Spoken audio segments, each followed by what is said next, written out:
over to John, who is in Boston, listening on the Station of the Cross. Hi, John. Welcome. You're on with Jimmy Akin. Good evening. Thank you for taking my call. I love this program. Thank you. I've asked the question of learned people before, and the answer given to me only confused me more. So I'm excited to ask this of Jimmy. First of all, I do want to say I'll be praying for Mary.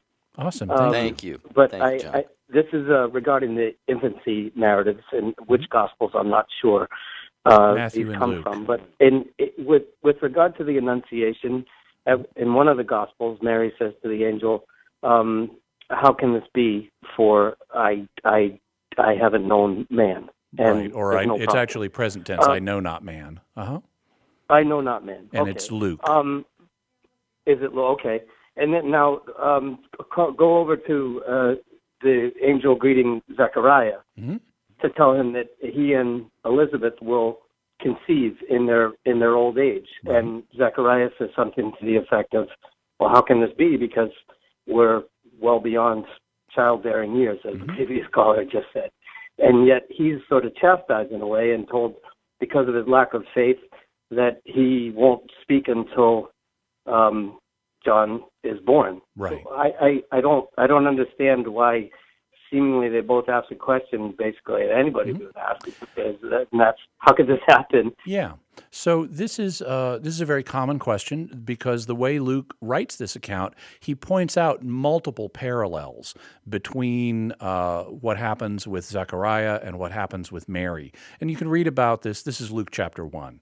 And so given those multiple parallels between their situations, why, when Zechariah asks a question, does he get struck dumb? But when Mary asks a question, she doesn't, and she's even the angel,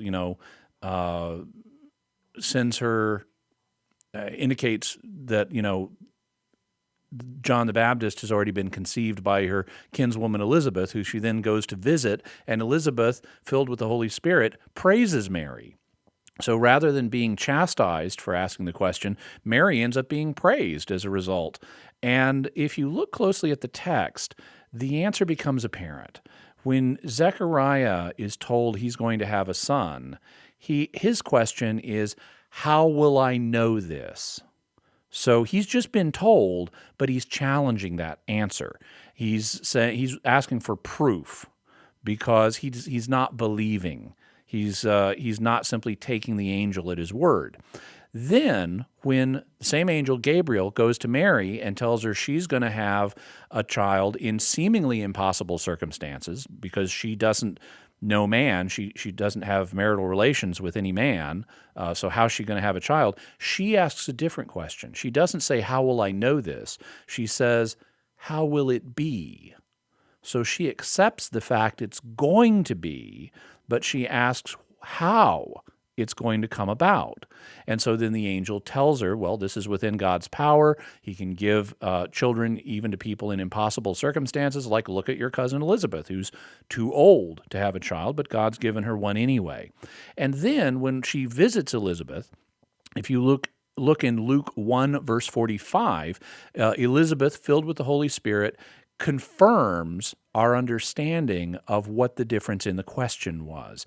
Because what she says regarding Mary is, "Blessed is she who believed that this would happen for her." And so that's the key difference between Mary and her reaction and Zechariah and his reaction. Zechariah didn't believe. He demanded a miraculous sign, and so the angel gave him one. He struck him dumb.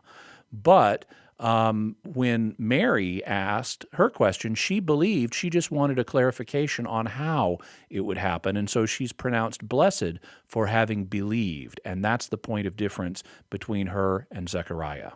Okay, John. I hope that clears that up for you there.